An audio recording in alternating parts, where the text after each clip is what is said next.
Assalamualaikum warahmatullahi wabarakatuh.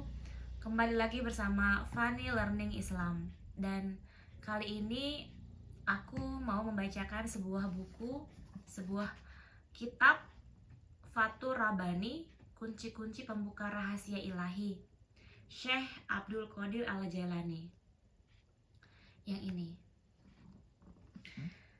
Ini sebenarnya untuk pembelajaran buatku sendiri, dan mudah-mudahan semuanya bisa mendengarkan dan selamat mendengarkan. Majelis ke-1, tidak ada sanggahan bagi Allah Subhanahu wa Ta'ala. Pada hari Ahad 3 Syawal 545 Hijriah, Syekh Abdul Qadir Al-Jailani membincangkan sesuatu di pondoknya. Menyanggah ketetapan takdir Allah Subhanahu wa Ta'ala merupakan bentuk kematian atau ketiadaan agama, tauhid, tawakal, dan ikhlas dalam diri manusia. Ketahuilah, jiwa atau an-nafs, orang yang beriman, tidak mengenal kata mengapa dan bagaimana. Dia akan mengatakan, semua bencana atau bala jiwa terjadi akibat dari sikap pembelotan dan penentangan. Seseorang yang ingin memperbaiki atau islahuha jiwanya harus menghilangkan pembelotan dan penentangan itu agar terbebas dari seluruh keburukan. Jika pembelotan dan penentangan itu dilawan, jiwa manusia akan merasa tenang dan segalanya menjadi baik.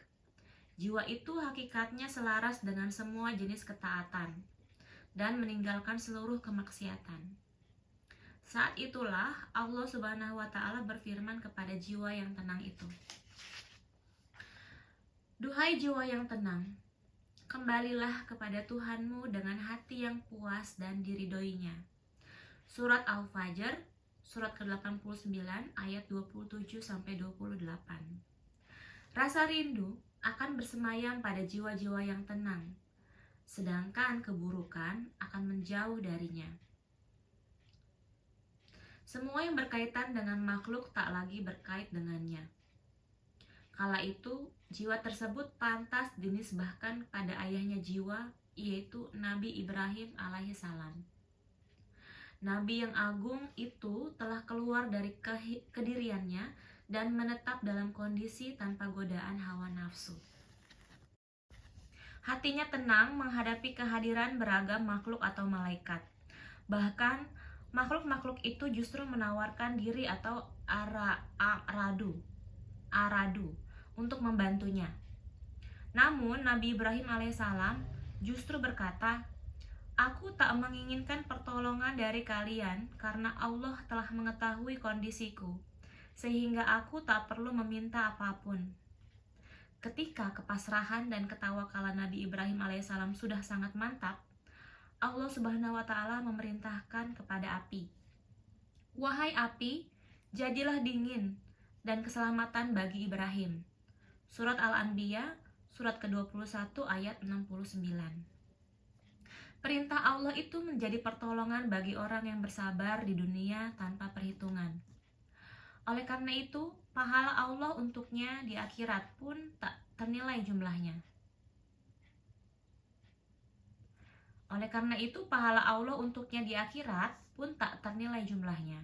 Allah Subhanahu wa Ta'ala berfirman, sesungguhnya hanya orang-orang yang bersabarlah yang disempurnakan pahala mereka tanpa batas.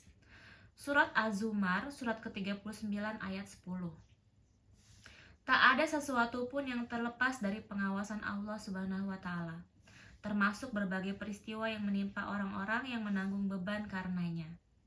Bersabarlah bersama Allah sebentar saja, karena engkau telah melihat kelembutan dan kenikmatannya berupa keberanian setelah kesabaran sesaat. Sebagaimana firman Allah Subhanahu wa Ta'ala, sesungguhnya Allah bersama orang-orang yang sabar. Allah pun akan memberi mereka pertolongan dan keberuntungan. Bersabarlah bersama Allah Subhanahu wa Ta'ala. Waspadalah dan jangan melalaikannya. Jangan kau tinggalkan kewaspadaan itu hingga ajal menjemput, sebab tak ada gunanya kewaspadaan setelah kematian. Maka dari itu, teruslah waspada. Berhati-hatilah sebelum semua yang ada pada dirimu direnggut darimu tanpa kau sadari. Kemudian engkau menyesal di hari ketika penyesalan tak lagi berguna. Perbaikilah hatimu. Jika hatimu baik, niscaya seluruh keadaanmu akan baik. Oleh karena itu Rasulullah SAW bersabda, dalam dada anak Adam terdapat segumpal daging. Jika daging itu bagus, seluruh jasadnya pun bagus. Jika daging itu rusak, seluruh tubuhnya pun rusak. Ketahuilah, daging itu adalah hati. Memperbaiki hati dapat dilakukan dengan bertakwa dan bertawakal kepada Allah Ta'ala, lalu mengesakannya dan ikhlas dalam beramal. Adapun kerusakan hati dipicu oleh kekosongan dari hal tersebut. Hati laksana burung di rajutan sangkar atau binyah, seperti mutiara di kotak kayu atau hikoh, atau bagaikan harta dalam lemari. Hati diumpamakan dengan burung, bukan dengan sangkar, dengan mutiara, bukan dengan kotak kayu, dengan harta, bukan dengan lemari. Ya Allah, sibukkanlah organ tubuh kami dengan ketaatan kepadamu. Sibukkanlah hati kami dengan pengetahuan tentang-Mu. Sibukkanlah kami sedemikian rupa sepanjang hidup kami, baik siang maupun malam. Sertakanlah kami bersama orang-orang yang soleh terdahulu. Berilah kami rezeki seperti yang Kau berikan kepada mereka. Jadikanlah itu semua milik kami, sebagaimana Engkau menjadikan itu semua milik mereka. Wahai kaum muslimin, jadikanlah diri kalian milik Allah Subhanahu wa Ta'ala, layaknya orang-orang yang soleh menjadikan diri mereka miliknya, sehingga Allah menjadi milikmu seperti Dia menjadi milik mereka. Jika kalian menginginkan Allah menjadi milik kalian, sibukkanlah diri kalian dengan menaatinya, bersabar bersamanya, ridho terhadap segala tindakannya pada diri kalian dan orang lain. Wahai kaum muslimin, zuhudlah di dunia ini. Ambillah bagian-bagian dunia bagi manusia atau aqsamahum dengan tangan ketakwaan dan kewaraan. Lalu carilah akhirat. Lakukanlah amalan-amalan untuk akhirat. Lawan dirimu sendiri dan taatilah Tuhanmu. Berilah peringatan pada diri kalian dan orang lain. Hai anak muda, nasihatilah dirimu terlebih dahulu, baru kemudian menasihati orang lain. Seharusnya engkau sedikit lebih mengkhususkan atau hawisyah perhatian pada dirimu sendiri. Engkau tak perlu memperhitungkan kekeliruan orang lain. Masih banyak sisa kekeliruan pada dirimu yang perlu diperbaiki. Celakalah engkau yang mengetahui bagaimana menyelamatkan orang lain, tetapi tak melihat cara untuk mengendalikan dirinya. Sesungguhnya hanya orang yang melihat yang dapat mengarahkan umat manusia dan menyelamatkan mereka dari lautan luas. Orang semacam itu senantiasa menyucikan Tuhan dan memujinya atau Al-Mahmud. Ketahuilah, orang yang mendatangi Allah Subhanahu wa Ta'ala hanyalah orang yang mengenalnya. Orang yang tidak mengenalnya, mana mungkin mendapat petunjuk ke arah Allah. Tak ada ungkapan yang kamu ketahui tentang tindakan Allah hingga kau mencintainya dan berbuat hanya untuknya, bukan yang lain. Engkau hanya takut kepada Allah dan berani kepada selain Allah. Semua itu dilakukan dengan hati, bukan dengan ucapan atau kol-kolat, dalam kesendirian, bukan dalam keramaian atau jalwat. Jika tauhid adalah pintu atau bab rumah, maka kemusyrikan di dalam rumah atau dakhil adar seperti kemunafikan. Celakalah engkau bila lidahmu bertakwa, tetapi hatimu mengingkarinya. Mulutmu bersyukur, tetapi hatimu kufur. Allah Subhanahu wa Ta'ala berfirman dalam sebuah hadis qudsi, wahai anak Adam, kebaikanku kepadamu turun, sedangkan keburukanmu terhadapku naik. Celakalah engkau bila mengaku hamba Allah, tetapi dirimu menaati yang lain. Jika engkau memang benar-benar hambanya, engkau akan memusuhi sesembahan selain Allah dan hanya meminta pertolongan kepadanya. Orang beriman yang terjaga tidak akan menaati dirinya. Orang beriman yang terjaga tidak akan menaati dirinya, setan, dan hawa nafsunya. Dia tak mengenal setan apalagi menaatinya. Tak memedulikan dunia, tetapi justru menghinanya. Yang dicari hanyalah akhirat. Bila seseorang dapat meninggalkan kehidupan dunia dan berhubungan dengan Allah, dia akan ikhlas beribadah kepadanya di sepanjang waktunya, serta mendengarkan perintah Allah Subhanahu wa Ta'ala. Padahal mereka tidak disuruh kecuali supaya menyembah Allah dengan memurnikan ketaatan kepadanya dalam. Saya ulangi, padahal mereka tidak disuruh kecuali supaya menyembah Allah dengan memurnikan ketaatan kepadanya dalam menjalankan agama, dan supaya mereka mendirikan sholat dan menunaikan zakat. Dan yang demikian itulah agama yang lurus. Surat Al-Bayyinah, surat ke-98 ayat 5. Jauhkanlah diri dari menyekutukan Allah Subhanahu wa Ta'ala dengan makhluknya. Esakanlah Allah. Dialah pencipta segala sesuatu dengan kekuasaannya. Wahai pencari sesuatu selain Allah, tidakkah engkau berpikir, bukankah sesuatu itu tersimpan dalam khasanah kekuasaan Allah Subhanahu wa Ta'ala? Seperti tersurat dalam firman-Nya, dan tidak ada sesuatu pun melainkan pada sisi kamilah khasanahnya. Dan kami tidak menurunkannya melainkan dengan ukuran yang tertentu. Surat Al-Hijr, surat ke-15, ayat ke-31. Hai anak muda, tidurlah di bawah saluran takdir dengan membantalkan atau mutawasidan kesabaran, bertaklid kesepakatan, dan beribadah menunggu kelonggaran. Jika engkau sedemikian rupa, takdir yang dituangkan kepadamu berupa karunia dan anugerah yang tak patut kau pinta dan impikan karena sangat agung. Wahai kaum muslimin, setujuilah takdir. Terimalah ajakan Abdul Qadir sang mujtahid dalam menyetujui takdir. Sebab kesetujuanku pada takdir adalah langkah menuju ke arah sang penentu takdir. Wahai kaum muslimin, mari kita bernazar kepada Allah untuk menerima ketentuan dan tindakannya. Kita tundukkan kepala, lahir dan batin kita untuk menyetujui ketentuannya dan berjalan di atas kendaraan ketundukan itu, sebab takdir merupakan utusan Allah Subhanahu wa Ta'ala yang kita hormati karena pengutusnya. Jika kita memperlakukan takdir seperti itu, kita akan bersahabat dengannya menuju Tuhan sang penentu takdir. Allah Subhanahu wa Ta'ala berfirman, di sana pertolongan itu hanya dari Allah yang Maha Benar. Dialah sebaik-baik pemberi pahala dan sebaik-baik pemberi balasan. Surat Al-Kahfi, surat ke-18 ayat ke-44. Dengan demikian, engkau akan senang meminum air samudra pengetahuan, memakan hidangan karunia, menikmati keramah tamahan, dan mendapatkan limpahan kasih sayangnya. Keadaan tersebut hanya diberikan kepada orang yang sangat khusus, 1:1.000.000 orang dari seluruh keluarga dan kabilah. Hai anak muda, bertakwalah dan taatilah batas-batas syariat.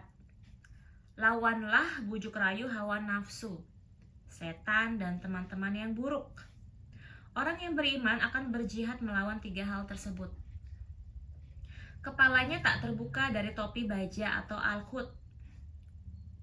Pedangnya tak disarungkan, dan kudanya terlihat dari lekukan pelananya atau al-korbus.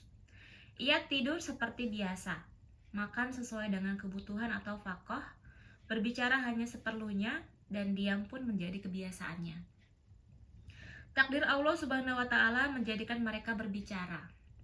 Demikian pula tindakannya, membuat mereka berkata-kata, menggerakkan pikiran mereka di dunia sebagaimana organ tubuh mereka yang dapat berbicara kelak di hari kiamat. Allah Subhanahu wa Ta'ala menjadikan mereka berbicara seperti bicaranya benda mati atau tumbuhan. Kemampuan mereka berbicara itu didukung oleh sebab-sebab dari Allah sehingga mereka dapat berbicara. Jika Allah Subhanahu wa Ta'ala menginginkan mereka untuk menjalankan perintah, Dia akan menyiapkan untuk melakukannya. bila mana Allah berkehendak untuk menyampaikan pokok pembicaraan dan kabar gembira yang berfungsi sebagai hujah bagi mereka. Allah pun menjadikan para nabi dan rasul berbicara. Setelah Allah Subhanahu wa Ta'ala mengangkat para utusan ke hadiratnya, Dia pun menghadirkan orang-orang berilmu yang melaksanakan ilmunya. Dia akan menganugerahkan kemampuan berbicara tentang kemaslahatan kepada orang-orang berilmu sebagai wakil para nabi. Rasulullah SAW bersabda, orang-orang berilmu adalah pewaris para nabi. Wahai kaum muslimin, bersyukurlah kepada Allah atas segala nikmatnya. Lihatlah nikmat-nikmat yang kau rasakan sebagai sesuatu yang datang dari Allah Subhanahu wa Ta'ala, sebagaimana disebutkan dalam firman-Nya, dan segala nikmat yang ada padamu datangnya dari Allah. Kemudian apabila kamu ditimpa kesengsaraan, maka kepadanya lah kamu meminta pertolongan. Surat An-Nahl, surat ke-16 ayat ke-53. Lantas, di manakah rasa syukur kalian? Duhai orang-orang yang bergelimpang kenikmatan dari Allah Subhanahu wa Ta'ala, wahai yang melihat nikmat Allah yang datang dari selainnya, terkadang engkau melihat nikmatnya dari mata orang lain. Tak jarang engkau pun mengabaikan nikmat itu sambil memperhatikan sesuatu yang tidak kau miliki. Kadang engkau juga menggunakan nikmat itu untuk bermaksiat menentang Allah Subhanahu wa Ta'ala. Hai anak muda, engkau perlu menyendiri guna mengeluarkanmu dari kemaksiatan dan kekeliruan. Pendekatan diri kepada Allah dalam kesendirian itu akan mengingatkanmu pada pengawasan ilahi atas dirimu. Engkau sangat membutuhkan pengawasan, sedang pengawasan itu bersamamu dalam kesendirianmu. Engkau pun memerlukan peperangan atas hawa nafsu dan setan yang merobohkan banyak orang dengan kekeliruan, meruntuhkan orang-orang zuhud dengan syahwat, menjatuhkan para abdal dengan pikiran dan kekhawatiran saat berkhalwat, membobol orang-orang jujur dengan perhatian pada kesibukan mereka menjaga hati. Karena mereka orang-orang yang tertidur di pintu kerajaan Tuhan dan terjaga dalam posisi berdakwah. Orang-orang menyuruh manusia untuk mengenal Allah dan senantiasa mengetuk hati nurani. Mereka berkata, wahai hati, wahai roh, wahai manusia, wahai jin, wahai orang-orang yang ingin berkuasa, mari kita mengetuk pintu kekuasaan Tuhan. Berusahalah ke sana dengan mengajukan hati, ketakwaan, pengetahuan, kewaraan yang tinggi, dan kezuhudanmu di dunia, di akhirat, dan semua hal selain Allah Subhanahu wa Ta'ala. Itulah kesibukan mereka. Tujuan mereka adalah memperbaiki makhluk Allah secara menyeluruh hingga meliputi langit dan bumi, dari singgasana Tuhan sampai hawa nafsu dan kekayaan. Duhai anak muda, tinggalkanlah diri dan hawa nafsumu. Jadikanlah bumi di bawah kaki kaum itu, bahkan menjadi debu di tangan mereka. Allah Subhanahu wa Ta'ala berfirman, yang mengeluarkan yang hidup dari yang mati dan mengeluarkan yang mati dari yang hidup. Surat Yunus, surat ke-10 ayat ke-31. Allah Subhanahu wa Ta'ala mengeluarkan Nabi Ibrahim alaihissalam dari dua orang tuanya yang mati dalam keadaan kafir. Aku ulangi ya. Allah Subhanahu wa Ta'ala mengeluarkan Nabi Ibrahim alaihissalam dari dua orang tuanya yang mati dalam keadaan kafir. Yang beriman akan hidup, yang kafir akan mati. Yang mengesahkan Tuhan akan hidup, yang menyekutukannya akan mati. Oleh karena itu Allah Subhanahu wa Ta'ala berfirman dalam sebuah hadis qudsi, makhlukku yang paling pertama mati adalah iblis. Maksud Allah Subhanahu wa Ta'ala dalam hadis di atas adalah iblis telah menentang, maka ia mati disebabkan kemaksiatannya. Ketahuilah, sekarang ini adalah akhir zaman. Para kemunafikan sudah tampak, demikian pula pasar kebohongan. Karena itu janganlah duduk bersama orang-orang munafik, pembohong, dan dajjal. Celakalah engkau jika dirimu munafik, kafir, fajir, dan musyrik. Bagaimana mungkin engkau duduk bersama diri yang busuk itu? Tantanglah dia, jangan bersepakat dengannya. Kendalikanlah dia, jangan sekali-kali membiarkannya bebas. Penjarakanlah dia, berilah hukuman yang pantas baginya, padamkanlah dia dengan mujahadah. Adapun dengan hawa nafsu, tunggangilah hawa nafsu supaya engkau tidak ditunggangi olehnya. Jangan pula bersahabat dengan tabiat karena ia laksana anak kecil yang tak berakal. Bagaimana mungkin engkau belajar dari anak kecil dan menerima pelajaran darinya? Selain itu, setan adalah musuhmu sekaligus musuh ayahmu, Nabi Adam alaihissalam. Bagaimana engkau tinggal bersamanya dan menerimanya, sedangkan engkau dan dia terikat dengan permusuhan lama? Jangan mempercayainya, dia pembunuh ayah dan ibumu. Jika memungkinkan, dia pun akan membunuhmu sebagaimana dia membunuh kedua orang tuamu. Jadikanlah ketakwaan sebagai senjatamu. Begitu pula pengesaan kepada Tuhan, kedekatan dengannya, kewaraan dalam berkhalwat, dan kejujuran. Permohonan pertolongan kepada Allah Subhanahu wa Ta'ala dapat kau jadikan sebagai prajuritmu. Senjata dan serdadu itu sanggup mengalahkan dan menghancurkan setan, memorak-porandakan pasukannya. Bagaimana setan tidak hancur, sedangkan Tuhan bersamamu? Duhai anak muda, sertailah dunia dengan akhirat.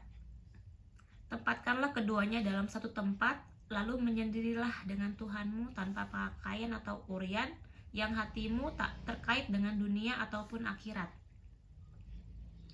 Engkau menghadap Allah Subhanahu wa Ta'ala dalam keadaan kosong dari segala sesuatu selainnya. Engkau tidak terikat dengan makhluk dalam menghadap Sang Pencipta. Pangkaslah sebab-sebab pengikat itu dan lepaskanlah simpul-simpul pembelitnya. Jika memungkinkan, jadikanlah dunia untuk dirimu, akhirat untuk hatimu, dan Tuhan untuk rahasiamu. Hai anak muda, jangan bersama dirimu nafsu, dunia, atau akhirat. Jangan mengikuti sesuatu selain Allah Subhanahu wa Ta'ala karena engkau telah jatuh dalam kebendaan atau materi yang fana. Ketika itu, petunjuk dari Allah akan mendatangimu, petunjuk yang tak ada kesesatan setelahnya. Bertobatlah atas dosa-dosamu, pergilah dari dosa menuju Allah Subhanahu wa Ta'ala. Jika engkau bertobat, bertobatlah secara lahir dan batin. Pertobatan adalah inti sebuah negara. Karena itu, lepaskanlah pakaian kemaksiatan dengan pertobatan yang tulus. Selanjutnya, rasa malu yang sebenar-benarnya berasal dari Allah. Ini bukanlah kiasan. Perasaan malu adalah perilaku hati yang didapat setelah seseorang membersihkan jasad dengan tindakan-tindakan syariat. Sang pengubah Allah memiliki tindakan. Demikian pula hati memiliki tindakannya sendiri. Ketika hati keluar dari gurun atau fayafi, sebab akibat dan hubungan dengan makhluk, hati mengendarai perahu ketakwaan dan pengetahuan tentang Allah Subhanahu wa Ta'ala. Sebab yang tampak ditinggalkan dan yang dicari adalah penyebab atau hakiki. Saat perahu itu berada di tengah samudera, hati akan berkata seperti yang disebutkan dalam firman Allah, yaitu Tuhan yang telah menciptakan aku, maka dialah yang memberi petunjuk kepadaku. Surat Asy-Syu'ara, surat ke-26 ayat ke-78. Allah Subhanahu wa Ta'ala membimbing pelaut dari satu pantai ke pantai lain, dari satu tempat ke tempat lain, hingga berlabuh di tempat yang indah dan lurus. Acap kali dia mengingat Tuhannya, kebaikannya bertambah, dan keburukan atau adagal pun terlepas darinya. Hati orang yang mencari Allah Subhanahu wa Ta'ala siap menempuh perjalanan jauh dan siap meninggalkan semua hal. Jika di tengah jalan dia merasa takut hancur, imannya muncul dan mendukungnya untuk memberanikan diri. Hingga akhirnya api kegelisahan dan ketakutan pun padam, digantikan dengan cahaya keintiman dan kebahagiaan karena kedekatan dengan Allah Subhanahu wa Ta'ala. Duhai anak muda, jika penyakit mendatangimu, sambutlah dia dengan rangkulan kesabaran, dan tetaplah tegar hingga datangnya penawar. Ketika penawar datang, sambutlah dia dengan rengkuhan rasa syukur. Bila engkau dalam kondisi semacam itu, engkau telah berada dalam kehidupan dunia yang serba cepat. Ketahuilah, rasa takut terhadap api neraka memutus jantung orang-orang beriman, memucatkan wajah dan menyedihkan hati mereka. Jika rasa takut itu telah menetap di hati mereka, Allah akan menyirami dengan air kasih sayang dan kelembutannya. Allah akan membukakan pintu akhirat sehingga hati itu dapat menyaksikan tempatnya yang aman. Pada saat mereka sedikit merasa tenang, damai dan nyaman, Allah Subhanahu wa Ta'ala membukakan pintu keagungannya dan memutus hati dan nurani mereka dari kebimbangan. Sebaliknya, rasa takut mereka terhadap api neraka semakin bergelora daripada sebelumnya. Ketika semuanya telah sempurna, Allah Subhanahu wa Ta'ala membukakan pintu keindahan. Mereka tinggal di sana, merasa tenang dan terjaga, serta menempati tingkatan yang semakin hari semakin tinggi. Duhai anak muda, jangan sampai keinginan tertinggimu hanya terkait dengan sesuatu yang kau makan, minum, pakai, nikahi, tempati, dan kau kumpulkan. Semua itu hanya keinginan nafsu dan tabiat alami manusiawi. Jika demikian halnya, lantas di manakah keinginan hati dan nurani yang bermuara pada pencarian Tuhan yang Maha Benar? Keinginan tertinggimu adalah sesuatu yang kau inginkan. Jadikanlah keinginan tertinggimu adalah Allah Subhanahu wa Ta'ala dan segala yang dimilikinya. Dunia mempunyai pengganti, yaitu akhirat. Makhluk mempunyai pengganti, yaitu Sang Pencipta. Setiap kali engkau meninggalkan sesuatu di dunia yang cepat ini, maka Allah akan menggantikan dengan yang lebih baik di masa yang akan datang. Pertimbangkanlah apa yang tersisa dari umurmu hari ini, dan perhitungkanlah. Siapkanlah dirimu untuk akhirat, dan bersiaplah menghadapi malaikat pencabut nyawa. Ingatlah, dunia adalah belanga penggorengan bagi kaum yang beriman, sedangkan akhirat dibangun untuk mereka. Jika gairah kepada Allah telah datang darinya, akan ada batas antara mereka dan dunia, dan akan terjadi pembentukan diri dalam menempati lahan di akhirat. Saat itulah mereka tidak lagi membutuhkan dunia ataupun akhirat. Hai pembohong, engkau mencintai Allah Subhanahu wa Ta'ala saat mendapatkan nikmat. Ketika cobaan datang, kau lari darinya seolah-olah dia bukan kekasihmu. Pahamilah, sesungguhnya derajat hamba akan terlihat tatkala diuji. Jika cobaan dari Allah datang, tetapi engkau tetap tegar, engkau adalah pencipta Allah. Engkau adalah pencinta Allah. Jika cobaan dari Allah datang, tetapi engkau tetap tegar, engkau adalah pencinta Allah. Jika engkau berubah, tampaklah kebohonganmu, sehingga pernyataan pertamamu tentang cinta menjadi batal tak berguna. Suatu ketika, seorang laki-laki mendatangi Rasulullah SAW seraya berkata, "Wahai Rasulullah, aku mencintaimu." Beliau pun bersabda, "Siapkanlah pakaian untuk kefakiran." Lelaki lain berkata kepada Rasulullah SAW, "Duhai Rasulullah, aku mencintaimu." Beliau pun menimpalinya dengan berujar, "Buatlah pakaian untuk cobaan." Ingatlah, kecintaan kepada Allah Subhanahu wa Ta'ala dan Rasulullah SAW sangat dekat dengan kefakiran dan cobaan. Karena itu, seorang yang soleh pun pernah berkata, "Setiap cobaan menuntut kesetiaan supaya tidak ada orang yang mengaku cinta padahal tidak. Sekiranya tidak demikian, setiap orang bisa mengaku diri mencintai Allah Subhanahu wa Ta'ala, dan ketegaran dalam menghadapi cobaan dan kefakiran menjadi tanda bagi kecintaan kepada Allah Subhanahu wa Ta'ala. Ya Tuhan kami, berilah kami kebaikan di dunia dan kebaikan di akhirat, dan peliharalah kami dari siksa neraka. Surat Al-Baqarah, surat kedua ayat 201. Sekian dulu teman-teman, tadi aku sudah membacakan majelis ke-1 dengan judul Tidak Ada Sanggahan Bagi Allah Subhanahu wa Ta'ala. Ini adalah kitab Fathur Rabbani, kunci-kunci pembuka rahasia ilahi dari Syekh Abdul Qadir Al-Jailani. Mudah-mudahan ini bisa bermanfaat untuk diriku khususnya, dan mudah-mudahan bagi semuanya yang mendengarnya.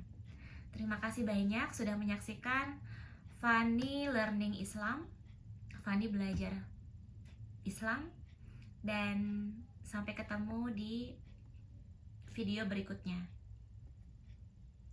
Wassalamualaikum warahmatullahi wabarakatuh.